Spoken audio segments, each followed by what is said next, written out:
Assalamualaikum warahmatullahi wabarakatuh.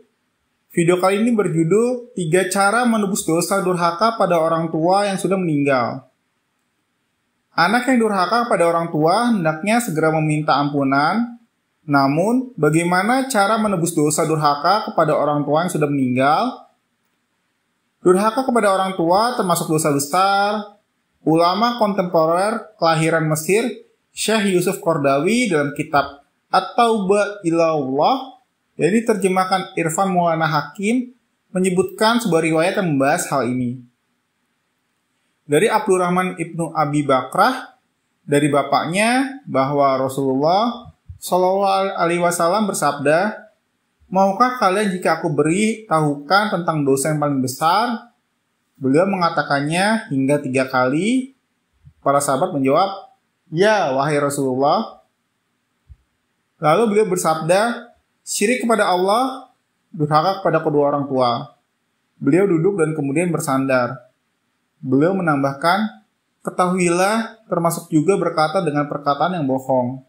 Beliau terus-menerus mengulanginya sehingga kami berkata, mungkin dia sedang terdiam. Hadis riwayat Bukhari dan Muslim.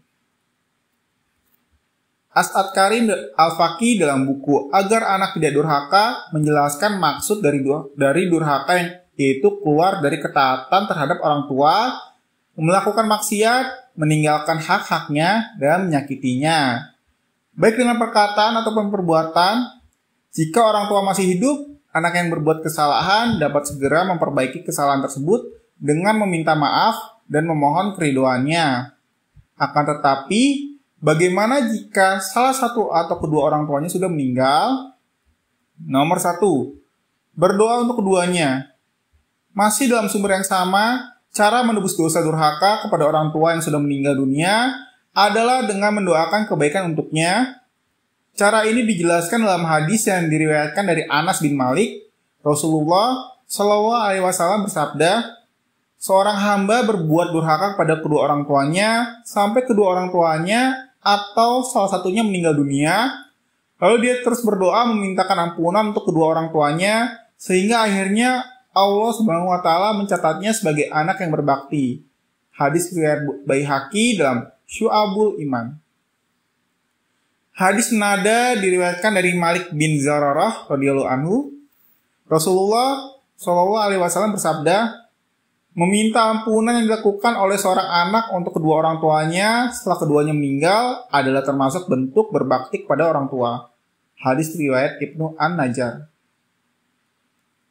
Nomor 2. Meneruskan tali silaturahmi. Sejatinya seorang anak harus senantiasa berbakti kepada orang tuanya bahkan setelah mereka meninggal. Salah satu caranya yaitu dengan meneruskan tali silaturahmi yang pernah dijalin orang tua semasa hidupnya. Diriwayatkan dari Abu Usaid Malik ibnu Rabi'ah As-Saidi, dia berkata, "Ketika kita duduk bersama di samping Rasulullah Shallallahu Alaihi Wasallam, tiba-tiba datang seorang laki-laki dari Bani Salamah dan berkata, 'Wahai Rasulullah, masih adakah amalan yang harus saya lakukan untuk berbakti kepada bapak dan ibu setelah mereka meninggal?' Kemudian beliau menjawab, 'Ya, yaitu mengerjakan sholat untuk kedua orang tua,' maksudnya mendoakan kedua orang tua atau menyolati jenazahnya, memohon ampunan atas segala dosanya, melaksanakan janji mereka setelah mereka meninggal, meneruskan tali silaturahmi yang pernah dilakukan orang tua ketika masih hidup, dan memuliakan kawan-kawannya." Hadis riwayat Abu Dawud dan Ahmad. Cara menebus dosa kepada orang tua yang sudah meninggal juga bisa dilakukan dengan memenuhi janji dan hutang orang tua. Hal ini dijelaskan dalam riwayat yang terdapat dalam kitab Al-Awsat, sebagaimana dinukil Mutia Mutmainah dalam buku Keajaiban Doa dan Ridho Ibu. Dari Abdurrahman bin Samrah berkata, Rasulullah Shallallahu Alaihi Wasallam bersabda, "Barang siapa yang berlaku baik, yakni memenuhi sumpah janji kedua orang tuanya, melunasi semua hutang-hutang kedua orang tuanya, dan dia tidak menjadi sebab kedua orang tuanya dicaci orang lain, maka dicatatlah dia sebagai anak yang berbakti sekalipun dia durhaka kepada keduanya semasa hidupnya.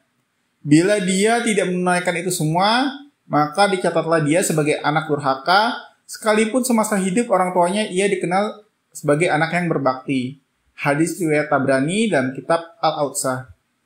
Silakan tulis di kolom komentar pelajaran apa yang kamu dapatkan dari video kali ini. Wallahu a'lam bishawab.